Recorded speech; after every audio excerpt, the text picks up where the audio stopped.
Kasih karunia dan damai sejahtera Allah Bapa kita dan anaknya Tuhan Yesus Kristus menyertai saudara. Amin. Shalom, saudaraku yang terkasih di dalam nama Tuhan Yesus Kristus. Senang bisa menyapa saudara di tempat saudara berada hari ini dalam dimensi yang berbeda, tetapi dalam dunia yang sama. Sebagai insan yang diciptakan untuk Tuhan, sebelum melakukan rangkaian aktivitas kita pada hari ini, marilah kita mengawalinya dengan mendengarkan firman Tuhan. Shalom. Pembacaan firman Tuhan pada hari ini, hari Jumat, tanggal 12 Juli 2024, diambil dari Titus 2 ayat 14. Yang telah menyerahkan dirinya bagi kita untuk membebaskan kita dari segala kejahatan dan untuk menguduskan bagi dirinya suatu umat kepunyaannya sendiri yang rajin berbuat baik. Saudaraku yang terkasih di dalam nama Tuhan Yesus Kristus, Allah mengutus Yesus Kristus tentu memiliki tujuan yang besar. Ketika kita memperhatikan apa yang pernah diucapkan oleh Rasul Paulus ketika ia menyampaikan salam berkat kepada jemaat, ia berkata bahwa kasih karunia dan damai sejahtera Allah Bapa kita dan anaknya Tuhan Yesus Kristus Tuhan kita, bahwasanya anugerah di dalam Yesus Kristus itulah yang menunjukkan betapa Allah mengasihi umat manusia. Sehingga ketika kita berbicara tentang kasih yang nyata, maka kita melihat kepada pribadi Yesus Kristus. Bahwasanya Yesus Kristus itu adalah hal yang nyata untuk menjangkau umat manusia dan hal yang nyata untuk memperdamaikan umat manusia kepada Allah. Dan itulah yang dilakukan oleh Yesus Kristus dalam misi penyelamatan ke dalam dunia ini, yakni lewat kematiannya. Kemudian kita memikirkan bahwasanya ketika Yesus Kristus menyerahkan dirinya bagi kita untuk membebaskan kita dari segala kejahatan, itu adalah dalam konteks ia ingin menguduskan sebuah umat, yang mana umat inilah yang menjadi rujukan bagi dunia ini yang akan memberikan dampak.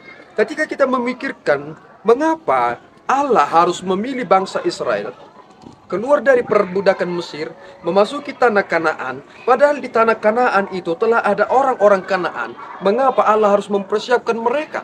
Tentu tujuannya adalah Allah mempersiapkan bangsa yang mana lewat suatu bangsa ini akan memberikan dampak kepada bangsa di mana mereka akan memasukinya.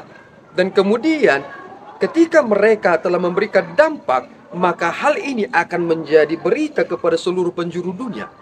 Dan kemudian kita melihat di dalam perjanjian baru, lewat pribadi yang satu itu, dia mati untuk menguduskan sejumlah umat. Dan lewat umat yang kudus ini, maka akan memberikan dampak bagi dunia ini. Kita memikirkan bahwasannya kita ini adalah milik Allah, kita adalah umatnya, sehingga kita dipersiapkan untuk menjadi pribadi-pribadi yang berbuat baik.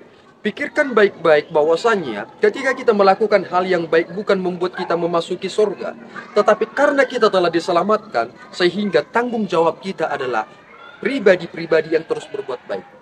Adakah waktu di mana kita berhenti berbuat baik?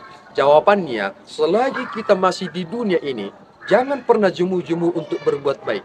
Karena kita melakukannya sebagai bentuk rasa syukur kita sebagai pribadi-pribadi yang telah dikuduskan. Jika kita melihat tentang keberdosaan itu, maka tidak ada tolok ukur kita menerima sukacita lewat apa yang Tuhan akan berikan kepada kita. Sebab kita adalah orang berdosa. Tetapi karena kita telah diampuni pelanggarannya, kita menjadi pribadi yang disucikan, maka kita ketika melakukan hal yang baik menjadi sesuatu hal yang benar-benar Tuhan kehendaki. Mari saudaraku, hiduplah di dalam tuntunan Roh Kudus itu. Jadilah pribadi yang dipersiapkan untuk perbuatan baik itu. Tuhan Yesus memberkati kita berdua. Ya Tuhan, kami bersyukur atas berkat-Mu. Terima kasih Bapa atas anugerah-Mu. Engkau telah memberikan anak-Mu Tuhan Yesus Kristus menjadi pribadi yang menyelamatkan kami. Biarlah kami ini ya Tuhan menjadi umat yang dipersiapkan, menjadi umat yang kudus untuk melakukan hal yang baik di dunia ini. Sehingga lewat pekerjaan kami, apa yang kami lakukan, dunia akan melihat bahwasanya kami ini adalah milik-Mu. Terpuji Engkau ya Bapa, di dalam Yesus kami berdoa dan mengucap syukur. Anugerah Tuhan kita Yesus Kristus, kasih setia Allah Bapa dan persekutuan Roh Kudus menyertai saudara. Amin. Tuhan Yesus memberkati.